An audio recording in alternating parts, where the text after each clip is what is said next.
The final push. Good afternoon, everyone. Hope you guys are having a wonderful day. My name is Kristin Beem. I work for Oregon State University on the RCRD program, but I have a couple different hats, and one of them is co-lead with Becca Hudak, and we lead the EK80 Best Practices Working Group. Today, we're going to just kind of give you an update on what we've been working on, and then we really want to open it up to some discussion. Since we have a couple of experts that are on our working group, we really want to utilize them and, have some good discussion surrounding this. All right. Oh, geez. I tried clicking last time and it didn't work. Mac, help.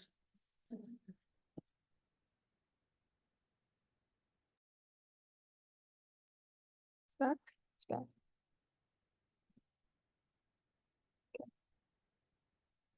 These buttons. Okay.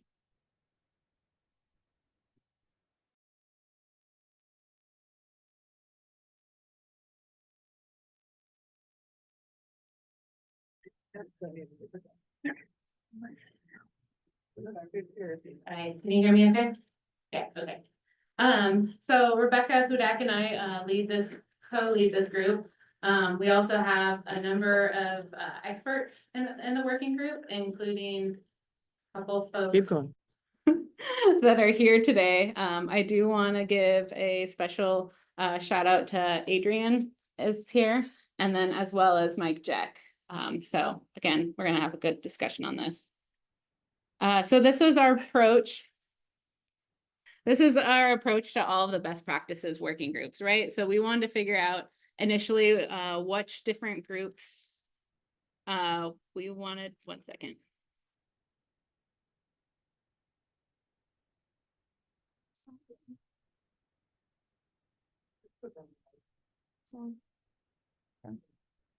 Sorry about that. Anyways.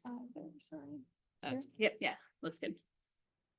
So initially, we gathered responses to the survey of which best practices RV Tech in general wanted to see, right? Which ones did we really want to hone in on? We then organized groups and identified leads. And I think, during the earlier session, this is where we kind of said that we have 2 working groups that are currently going on. EK80, which is the group you're in right now, and then the CTD best practices, which was the session before this. So we've been documenting alternative and existing methods and developing best practice documents.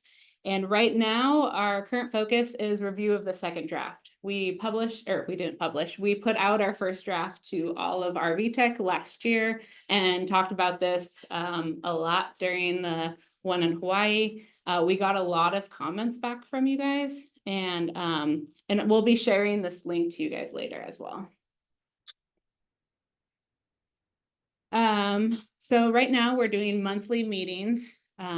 We have a strong focus on calibrating EK80 as well as which features should be running to get the best data. Like I said, we reviewed all of the notes from last RV Tech. Thank you for all of the notes. It was really helpful to see, hey, this power looks like it's a little too high, or, should you actually use this setting? And so we got a lot of some good feedback from you guys. So we've been working on incorporating the comments into our new working draft. We just had a meeting with the Multi-Beam Advisory Committee to talk about putting the calibration sites for EK80s onto their wiki, which is really cool. I think Kevin Jerem showed that earlier, that they actually have a Google form now that is in testing, so that you can fill out hey, I did calibrate an EK80 at this site. It was great. Here's all the different tides and conditions, and then they can put those waypoints into their documentation. So, whenever you want to go calibrate an EK80, there's already that information there. If it was a terrible site, you can also say it was a terrible site, never calibrate an EK80 here, the balls will, go all over the place. You'll have that information. So we're really excited to collaborate with the Multi-Beam Advisory Group on that. We are still investigating SpectraLine for calibration. Initially, I know that the best practice was to have a monofilament with like no bubbles at all, just, you know, fishing line, heavy monofilament. But then there was a paper that was just published in the last couple of years about you can use a braided line, but you just have to make sure that it is kind of covered in soap so that there's no air bubbles. So that's something that our experts are still trying out and reporting back to us. So I'd love to hear from this group too, of what kind of line you use for calibrating your multi-beam, or not multi-beam, sorry, the EK80. And then we're also putting in a new operation sections, and we need feedback from you. So like if you're in the EK80 software, you know, what does each feature do? Here's a screenshot of it. Here's exactly what it does. And so I'll show you guys in a little bit, but we really need some feedback because it's kind of getting to be a behemoth and we need to know if it's effective, yes or no. If it is effective, do you guys want to see as appendices or in the document itself? Because we're about at 56 pages, I think, the last time I looked at it. So it's a pretty hefty document. So like I said, the newest section is operations, and we'll go through it in a second. But there was a new software release back in February 5th. So basically we'll go through each one of the sections and say, okay, for the operations tab, here's what each one of them does. Here's a screenshot. Does this look great or not? We'll discuss this in a second. But I do want to talk about calibration lines. So just a show of hand. Well, who here has an EK80 system on their boat? Awesome. Okay. So who uses a monofilament line right now without bubbles? Raise your hand. Or sorry, without any sort of braided line. Oh, okay, about half of you. Does anybody actually use a braided line currently? Yes, Ethan. How does it go? Wait for the mic. Okay, wait for the mic. I want a detailed report. Well, do you use Spectra specifically, or do you use a generic braided line? What is your weight? Like, what's the weighted grade? Do you know? How dare you? No, it's okay. Do you just soak it like in a Dawn dish soap before putting it in the water? Yep. Okay. Okay. And you haven't had any sort of like noise or any sort of signal from the line itself that you've noticed? No, something that we like to do is. Sorry, Mike, please. So we have our spheres kind of packaged up so that we have like 1 liter line Mhm. that goes up and we keep all of our knots away. It's the knots that get us. Okay. And so if we just keep all the knots, you know, some distance away from the sphere, then that's not an issue, like bubbles would be an issue. Okay. That being said, do you do a net bag or do you do a drilled sphere? And open for discussion. I have 2 sets and I have both. But I prefer the sparker one. The left picture? Yeah. Okay. So he said he has both, and he uses both, but he prefers the left picture for the glued end spark corroded hole. I guess, did we want to talk any more about the monofilament or just We keep can going? continue talking about filament. Oh, that's okay. Does anybody have any like strong opinions one way or the other? You have both? Okay. Oh, yeah, go ahead. So I'm kind of new, I just from my experience from previous job with future dogs in Canada, we actually use those neck bag because of area we work with pretty strong currents and like so we could use stronger lines, and also we use actually we use the old spheres below as a weights. Okay. Yeah, Mhm. maybe for you it won't work. Maybe you're doing it more open ocean. We're doing it more in a base kind of type of thing, and we have quite strong currents, so otherwise they kind of just fly around. Yeah. And I know that fish like this. I think it's a disco ball, like, and we see them coming for fun. Yeah. It's gonna make it challenging. Okay, yeah, I guess we'll go talk more about so folks use more of like the drilled sphere where you actually have a line running through a sphere, or the net bag where you have a series of different knots and everything holding onto the ball itself. I guess just show of hands about how many people use the drilled spheres. Maybe like 3 or 4. So the drilled, You can repeat that. here. Yeah, so I'm unfamiliar with the drilled spheres, or it says on the thing you have a spark eroded sphere, and it's not clear to me from that. That sounds like it's not all the way through, and if you're gluing it in, I can see why you would want a spark eroded one. That seems easier, and the braided also seems like it would be easier, but I haven't used any of that stuff yet. To clarify, drilled does not mean drilled all the way through. It means it's just partially through and it's glued filament into the sphere. I know some Kongsberg reps, and I'm forgetting his name, will take, you can send him your spheres and he will drill it, glue it, and send it back to you. What was that? David Barbie. David Barbie. Thank you. Although this recent paper suggested that might not be the best way forward. So it's still kind of, the science community is still kind of not sure, which makes it hard for us to make a good decision. But it's something that we want to know from the community. Like, have you heard of people requesting you do a calibration specifically one way or another?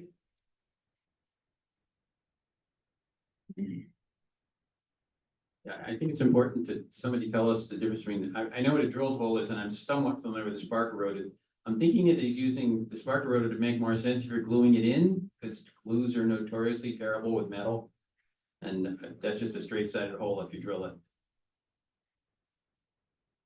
I know that we have heard from some of the people in our group that you don't really want to disrupt the sphere itself, right? As soon as you start either drilling or gluing something onto it, you are disturbing the properties of a very calibrated sphere. So that's why we've heard that, this net bag is a better idea.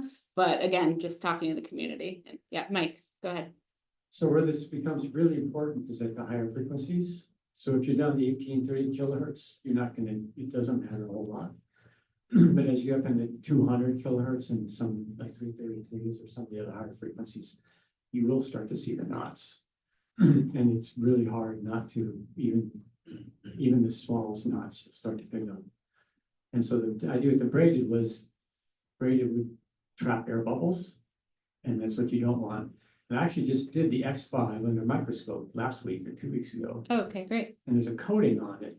And so if you have a fray on that, it's like spectra. It's made up of lots and lots of tiny little fibers that are made coalesced into one. That X5 has a coating on it, so it didn't trap bubbles, so it's actually pretty nice. Until you got a nick in it or something, and all those real tiny little lines make a big fray, and those might start to trap bubbles, so that be very careful on something like that. And the drilling, I've used both. We use drilled and copper, the old copper spheres. You could drill it.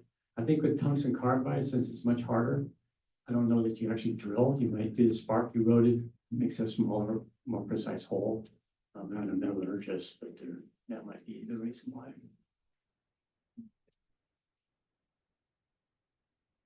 Any other comments or discussion on this? Yeah, go ahead.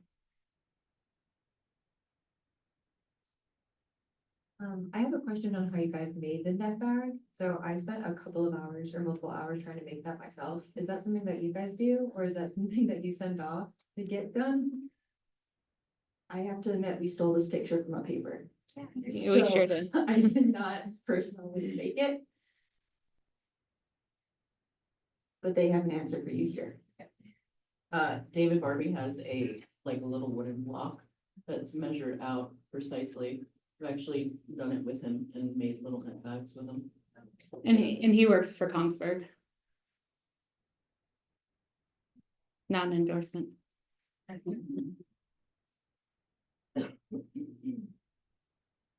So there's a publication in the mid-1980s that actually shows you how to do a bag, different from that bag.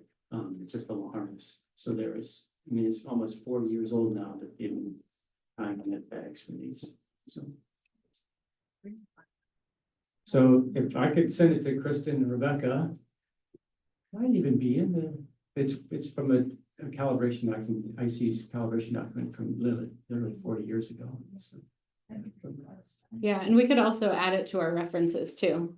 I think it might be. It might be in our reference. Very long collection of articles, but we can make sure it's pointed out. This is how to do a net bag from this paper. Yeah.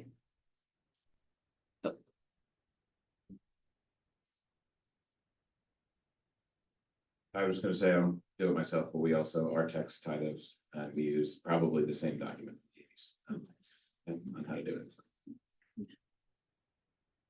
And then I think there's a comment, sorry, way down on the other side. If you guys could coordinate. And also there's a guy here, Carlo Manzoni, that's who makes them and made them for me once when I worked for Noah, and I would be happy to like whatever. Can you give us Carlo Manzoni, yes, I will. He's at CCOM. Okay, He so. might not thank us later. So I think the response for the people online were that you can either buy them directly from Kongsberg or that there is a guy here at CCOM who would do them for you for maybe a beer. This sounds like a good tech training video. Absolutely. Oh, yeah. And a 3D printer. All right. Any other discussion surrounding this? We have some more points too. So I think at this point, we are going to switch over and look at the best practice working document itself. So if you want to bear with me.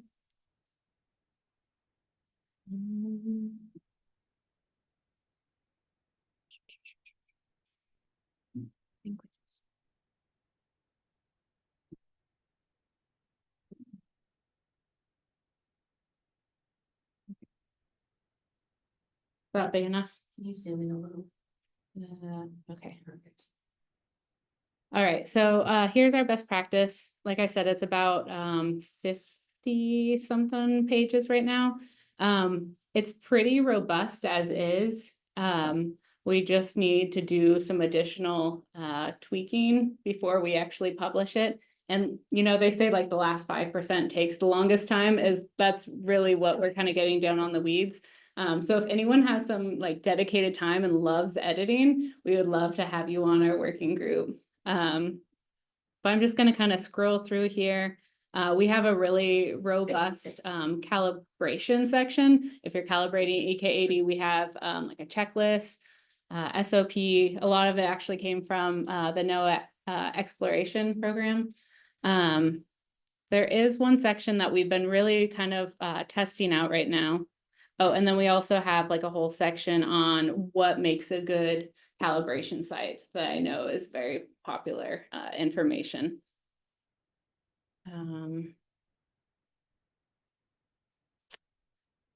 So scrolling down here, we have right now kind of our operations section, because we have a whole section on best practices for clean data. And, you know, what settings to change, what settings not to change when you're actually getting into it. But we just want to see if this is useful as is, or if it's not at all. So if you're looking at the EK80 software, the first little tab that you'll see kind of on the right-hand side is this operation one. And so we kind of went like step by step. All right, so you can either be a normal, inactive, or replay that's replaying data, and then kind of information on each one of these. And we kind of just keep on going further and further down with each one of the options. Is this something helpful for you guys? Or is this something that you would just kind of go to the manual for? We also helpful. put the symbols, so because on the software, it's just a symbol and you might take, 5 months off and you're finally back on the ship and you're looking at these symbols and you're like, what the heck does that mean again? This is kind of an index of what's gonna be under each symbol. What will change the data collection if you mess with it a little bit, or what will just change the display. And then associated with that are screenshots for all of those options, which made our document very, very, very, very long. Yeah, and right now we put all of the screenshots like at the bottom and all of the verbiage at the top because it was, again, getting kind of convoluted. But we're not sure if that's necessarily the best approach either.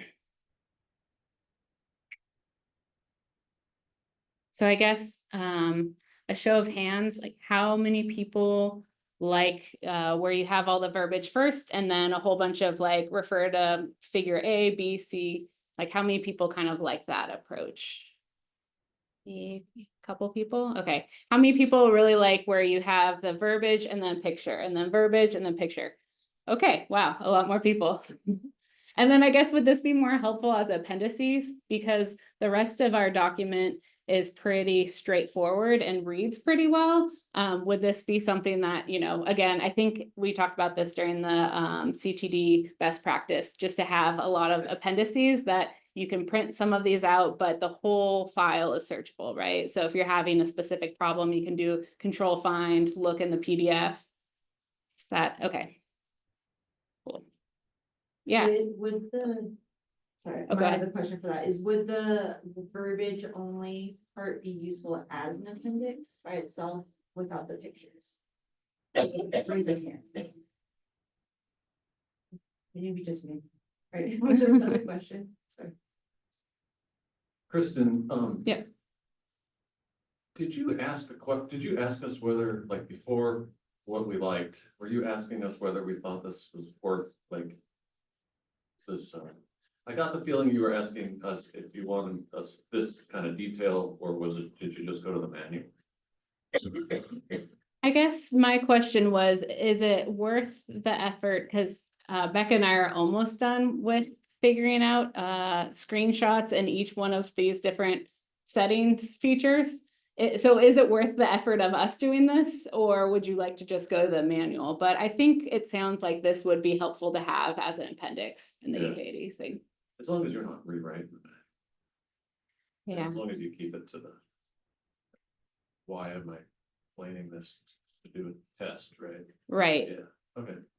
And we are pretty much sharing with why you should touch it or not touch it, because we've been working with the experts and they're like, yes, do not touch this one while you're actually surveying. Or, you can mess with all these features and it's totally fine. All of your data is still there. So just a little bit more reassurance, I guess. Yeah, thank you. Just a quick question. I'm curious, when you go through configurations and settings, like, are you using an actual vessel as an example or a use case? Or are you keeping it generic? We're keeping it pretty generic. Yeah, we don't want this to become an SOP for each vessel. You can definitely take this best practice and we can give you the Word doc if you don't want to convert it from a PDF or whatever, and you can make it your own. But yeah, we're keeping it generic, not to one specific vessel. And actually a lot of these screenshots are from just replayed data. So that's definitely probably not necessarily the best for some of the screenshots. So that might be some of the comments you guys give us. But I really want to give you guys the chance to look through this best practice document and give us feedback. Like I said, we've been working on it for several years now. We had a first draft published at last RV Tech. I want to say it's like 95% done.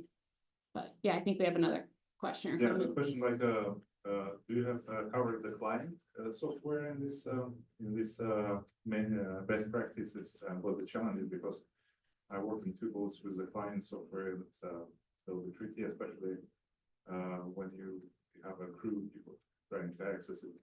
And the other thing is like when you bring to other boat that not equipped, but you have your own system mounted. Did anybody have an issue with certain frequencies, ground loop noise? You know, like we have to install some filters for that. You know, like so that wondering if do anybody have this experience? Yes. Yeah, so to respond to the first one, I don't think we actually do anything with the client system. I think this is just mostly operations and from the typical workstation. And then the ground loop fault, did we have that in here? Mike, do you remember? Yeah, We do have a noise section.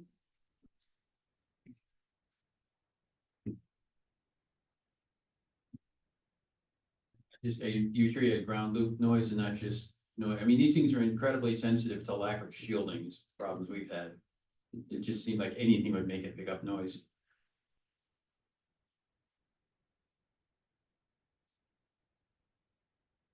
That being said, we do have a section about troubleshooting, so if you guys have any good screenshots of an issue you've come across, we would love to put in our document. Things that people can look for. We have some decent ones, ghost echoes, noisy data, things like that. issues with casing. Yeah, there's one thing that would be probably, I don't know this document, but what's very useful, what we did with all our acoustic suites and everything, we have this interference matrix that we build up to remind people, oh, don't run the 38 together with the 710. So because we see the X, Y, and Z interference and stuff like that. So that may be something useful to do or to have back as a little diagram. Yeah, I think there was a document that was it Gabe put out to RV Tech a while ago of just like a common spreadsheet of a lot of the different sonars that people have, and then just laid out like, hey, you'll probably have interference with these different ones. But yeah, we weren't sure if we wanted to do that for the EK80 system because different people are going to have different frequencies based on their vessels of which sonars they have, which ones they don't. It's also a pretty large document already, and so we don't, but that is good feedback, and we'll definitely talk to the group about that. Any other questions? I guess just general questions or comments about EK80 systems? Yeah, Brandy. So we're getting our first one on the Thompson and we don't know anything about it. Okay. Are you guys using K-Syncs or syncing it with other stuff or just not running it at the same time as other stuff? We can do a show of hands. Who is running K-Sync on the ship? Who has a different device that monitors syncing up in the All the acoustic- sonars, yeah. acoustic systems? Yeah, something other than the K-Sync. And then who just lets their EK80 do whatever they want and turns off the other sonars if needed? Okay. So of the show of hands, how many different institutions was that? Oh, yeah. To take people from the same boat. Yeah. I don't know how to show that. I have sailed on a ship that has the alternative to the casing, the TD40. It was not running at the time, but on my ship, we prioritize the EK80. So things like the FE800, which will interfere, the ES80, will be off for the duration of the cruise. The FE800 we do allow for going in and out of harbors though. It, Also Yeah. Kongsberg. also it's like an alternative to the casing. Gotcha. Doesn't work well with the small PPE. Integrating. We have a comment that that system doesn't integrate well with the multi-beam system. I'm on a ship currently where Science likes to run both an ES80 and an EK80, which we know doesn't really work out very well. I know the long-term answer is K-Sync and I'm working towards that currently. Is there anything I can do at this point? Because I've kind of just turned it into a glorified depth finder, but I'm just getting false bottom after false bottom and tons of interference, and I'm just trying to get through the year until I can get K-Sync. So if anybody has any suggestions, that'd be awesome. Mike or Adrian, I'm gonna put you on the spot. Do you guys have any suggestions?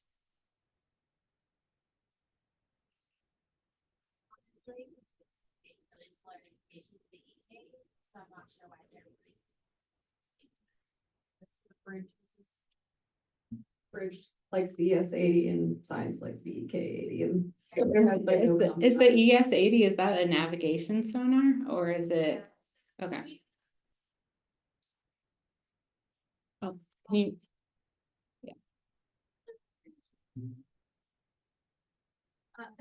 Thank you. So we did have that issue on the Oscar Alton study when I was sailing on it in Hawaii, and what we did is we just patched the EK80 up to the bridge, and they were willing to run with just that and turn the ES80 off. Because it interferes, and there's really nothing much you can do for that, especially if you don't have anything like a K-Sync or Trigger Jigger or a TD40 or whatever that's gonna alternate the. I heard you say that earlier. We ran with that and it does not work well. Don't use a trigger jigger. But yeah, but we also did compromise a lot of times where the bridge will want the ES80 when they're coming in and out of port.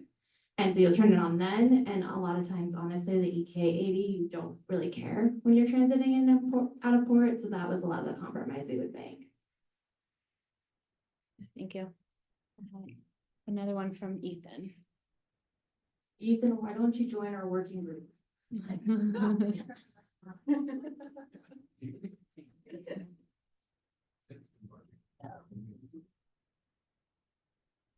I have two questions. I'd be curious if anyone has an answer. One is, I'm curious if anyone has the new broadband 18 kilohertz transducer yet? And how is that? And my second question is, has anyone ever successfully done a drifting calibration? And I would love to hear about that too. Okay, Adrian and Ethan, you need to be in the same area.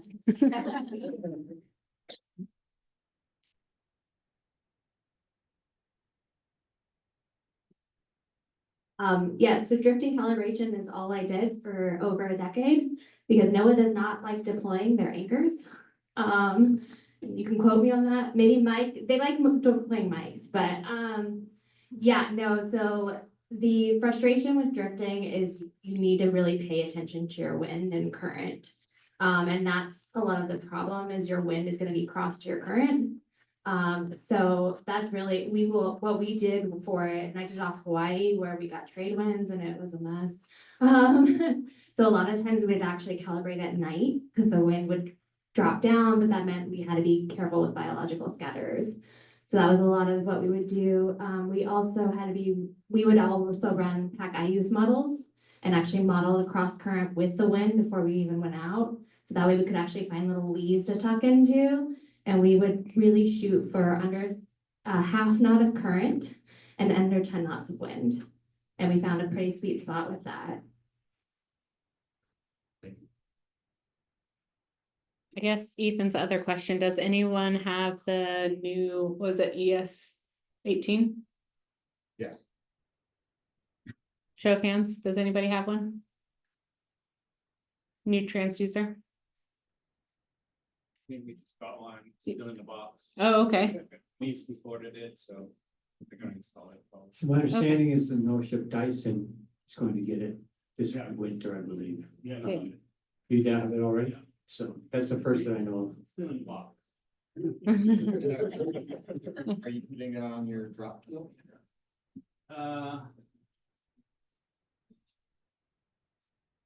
Yes. I think that's what, I think it's just gonna replace, I'm saying the form factor is the same, I mean, that 15 and different new 18.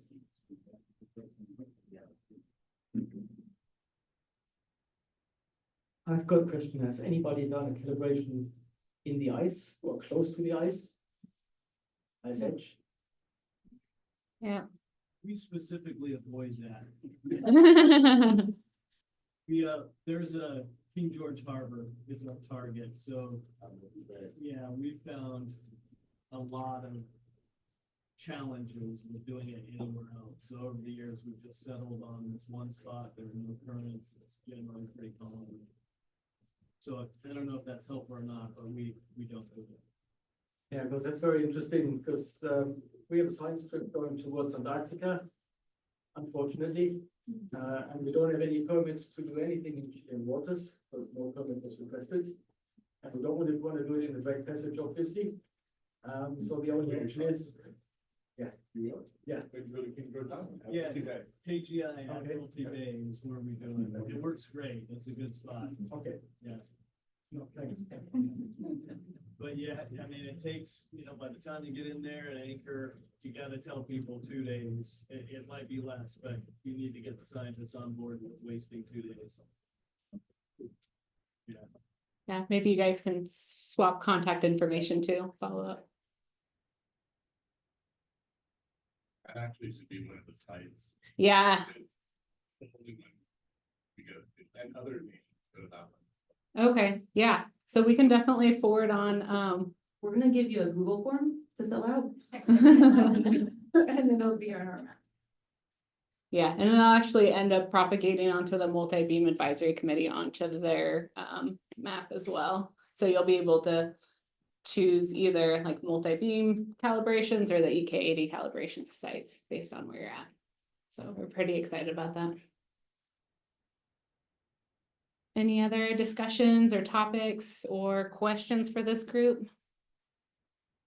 Now that we've all trapped you in a room, this is time to talk to each other.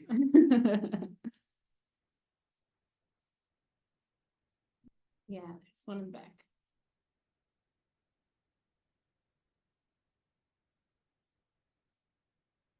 Thank you. I have a use case that I'd like to ask about. Now, I might know the answer to this if I had read your entire document. It sort of fits into the question that's related to rewriting the manual versus, the other end of the spectrum with the very specific settings that are related to different projects. But occasionally, when I don't have a fisheries team on board who are taking responsibility for the settings, like Beth Phillips, who's in the group, or Scott Furnish from Alaska Fisheries, we want to run the system and the science party will ask us to record data, but we don't really have a set of recommended settings that will collect what we want for those types of use cases and still not create 50 terabytes of data. So is that type of information fit into this? Is it in there already? Short answer, yes. We have a section that is recommended options for clean data, and that means not 50 terabytes of data. There is some caveats, like when the last calibration was, is the area that you are in similar to where that calibration was, things like that. But yeah, there's a fairly comprehensive, basic options. Thank you.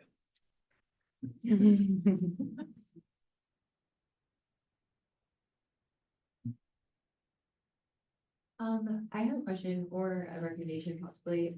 It'd be really nice if there was like a YouTube video about looking at the troubleshooting issues, like having a recording of the screen and then seeing the problem and then having it fixed, just so we can see what it looked like as a problem and then what it looked like cleaned up and how the steps that they took to do that. I don't think it's currently available, but it's worth looking into. Yeah. Oh, that's noise. And this is, you change this parameter, and it fixes it. Worth looking into. Well, it could be a good tech training video. Yeah, absolutely. Yeah, I think, are you taking notes? We have a Thank you. dedicated note. Anything that you think might be missing in a document or Yeah, I guess I can scroll up to the, no. Oh, nice. I can scroll up to the table of contents and you guys can kind of look it over and see. I mean, okay. Not something that is missing, but I did see you guys covering external hard drives in there. We have always recorded to an external hard drive, but our IT department doesn't like non-encrypted hard drives anymore. So we have never successfully recorded to an encrypted hard drive. And I was just wondering if anyone was able to, or if there was an encrypted hard drive out there that the EK can successfully record to. It's like, is that an answer to the question? Yeah, okay.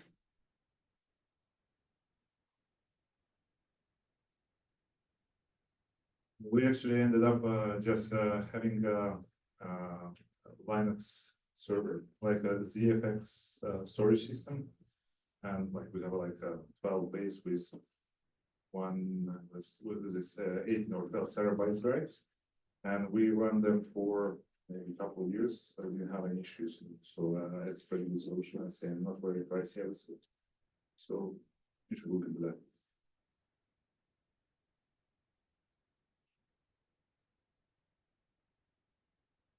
So that's over an Ethernet connection rather than like a USB connection? Is that what you're doing? Good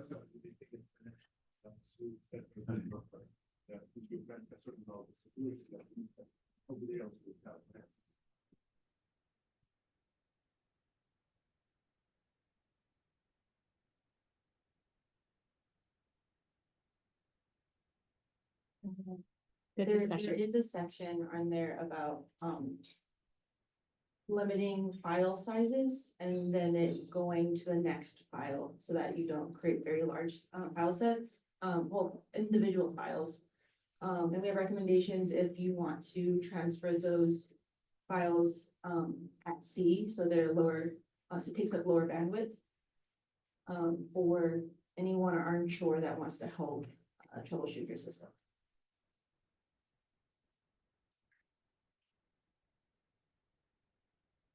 Right. Any other questions, comments, concerns? Yeah, we're way ahead of schedule. How many of you use an automatic 15, yeah. calibration system? You can raise your hands. Does anybody have so I guess there's like 3 different situations, right? So you have like a fully manual downrigger system. Who has a fully manual where you actually have to get out with the walkie-talkies? Everyone's on a line. All right. 1, 2, 3. So a couple people that have fully manual. All right, how about semi-automatic, where you have like a box where you can actually toggle the switches, but it doesn't do it for you? Semi-automatic? Okay.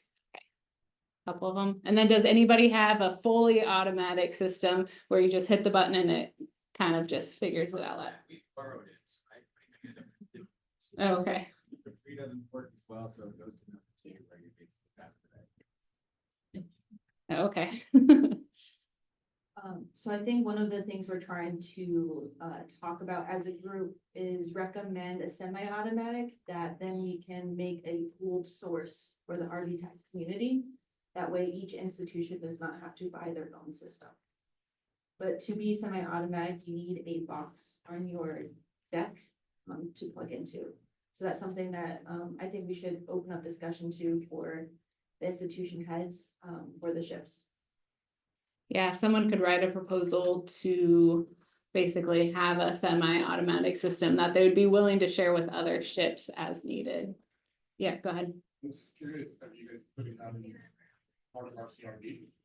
So our CRV, where's Chris at? I'm gonna put him on the spot. It looks like he dipped out. Oh, he's over there. I think we're looking at putting maybe the EK80 calibration system, an semi-automatic system on an opportunities list for a phase 4 purchase potentially. That's correct. Okay. Yeah, I think I need to update the quote, but that's exactly what we're gonna do. Are you designing in the locations though in the ship? Yes and no. So it's kind of tricky on the RCRVs because on the port side is mostly house. So you kind of either have very far forward. So you'd have to do like 1 downrigger on the port side and then maybe 2 on the starboard side. But it is pretty far forward because it's not on the drop keel or anything. It's pretty far forward. So we've looked at them, but it's not part of the shipyard contract. So it's something we're going to figure out during phase 4. Yeah, on the long list of phase 4 to-dos.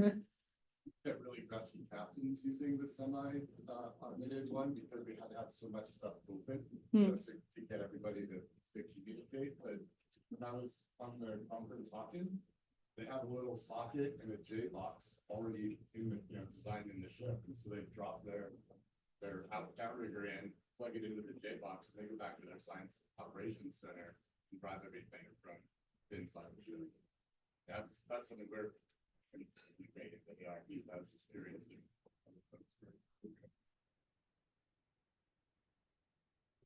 Yeah, it's definitely something we can look into, but it wasn't part of the original shipyard contract design. So if you're a ship in the UNOLS fleet and you get NSF funding to buy a calibration system, that is technically considered shared use equipment. And so it should be available to other vessels if they want to borrow it. And you can, kind of figure out how to install this thing so it's modular enough where, I've had to pull my box off the ship so I can go put it on another boat. So just putting that out there, I mean, if someone wants to borrow my calibration unit, they can. That's great. I guess the groups that don't have a calibration unit, they would just need to kind of come up with their own wiring system so that when they receive the box, they can plug it in and have their own downriggers probably too. Yeah, basically the barrier to entry is some cabling and a J box. Okay.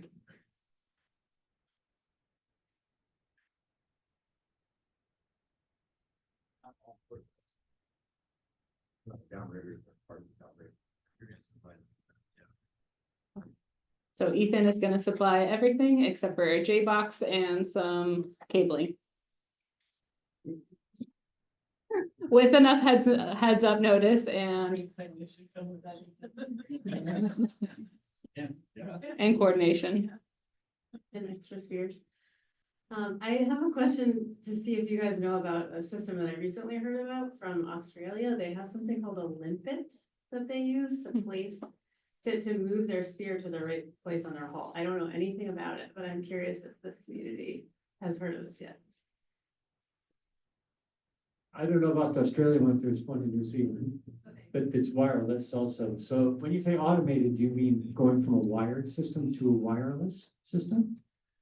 Because we've done the full evolution from fully manual to a wired system with the junction boxes to wireless. So we do Oh, wireless really? completely now. Oh, okay. And so we've had to go lower frequency wire, Wi-Fi. Instead, we started 2.4 gigahertz, now we're down at like 900 megahertz or something, 700, 900 megahertz, and that seems to work better, but it's a wired communication from the control to the downriggers. And so there's Pelican boxes, but the New Zealand one is more portable too. So there are going to be more options for wireless calibration systems. So we've calibrated like the Hui vessels, we do the NOAA vessels with that Wi-Fi, and we have one base station in the control room, and then we have one using the back deck and one way up top, and that covers most of the ship. You might have to add a couple more. So you may need 4, like a mesh system, like 2 to 4 meshes, but then that usually covers everything. So.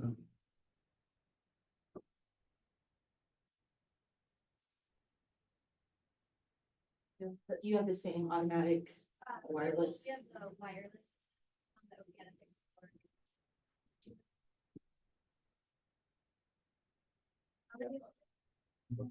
224. That's what it is, 224. But I think we have 4 boxes and it reaches really well and it's really nice. We can also run cable throughout. Okay, don't. Do you guys have any sort of issues with EMI or with any other systems while you're doing that? Or, I mean, it's just Wi-Fi, so. Yeah. So we have to be strategic about where we put it and height and stuff. Okay. I don't have the pay grade to volunteer equipment for other people, but we have a system that we lent to Atlantis in January. Same thing, it's wired connection from the box. We install the box in our lab, and we run cables through pass-throughs and doorways and all that. But we don't install it on our ships. It stays in 2 Pelican cases at our shop, so pretty portable.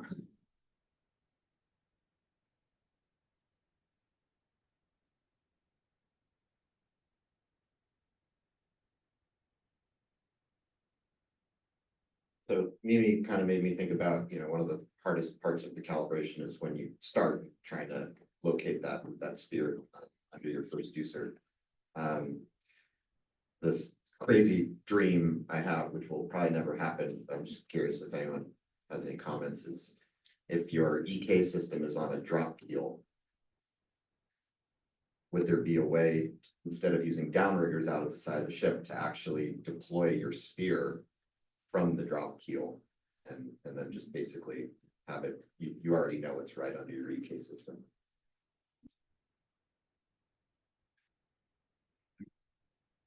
Motors. That would be really cool. Yeah, the difficulty is the currents. So with the three, you need three lines usually to keep it in movement. So it's, but if you could do that from a, there are lines from the ground. From the, people have used it from little, like small kayaks, or, like uncrewed port kayaks and things, so they make it very small.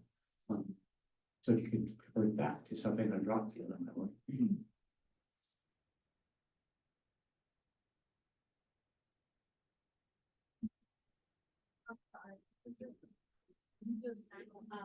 Yeah. I know we did sit really far away from each other too. I've not done a drop keel. I've used divers before and other autonomous systems, but one thing I can recommend, which I found really helpful, was actually the braided spectra that changes color every 5 feet or whatever it is. And we changed all our downriggers to that braided spectra, and we find the sphere every time super quick. Because we found, unfortunately, those counters on downriggers are not super accurate at all. And when you're using a semi-automatic system, it's really touchy. So we were able to really accurately know line out, and we find our sphere really quickly. But don't use that line on your sphere, because as we pointed to earlier, it's braided spectra, which could have bubble issues and other things, but you can take it down to a swivel, which will then attach to the sphere and all that stuff, so.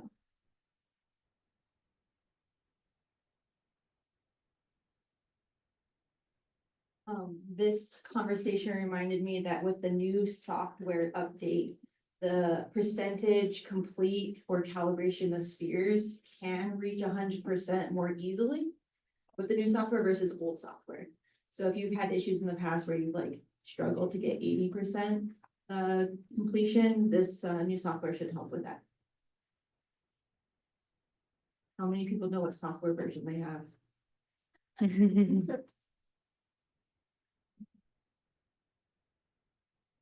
Any other questions? We'll definitely drop a link, probably in the Huda channel, and then we can also send it out to RV Tech of like the current working draft, so people can look at it and also send us their comments. If you're interested, feel free to contact us and get involved. We'd love to have a couple more members. I think right now in our meeting group, we have like 3 or 4 people that are consistently there. So it'd be great to have more folks there. And then it also sounds like maybe we can get this on a wiki at some point. So stay tuned for that as well. Any other final questions, comments? All right, thank you guys so much.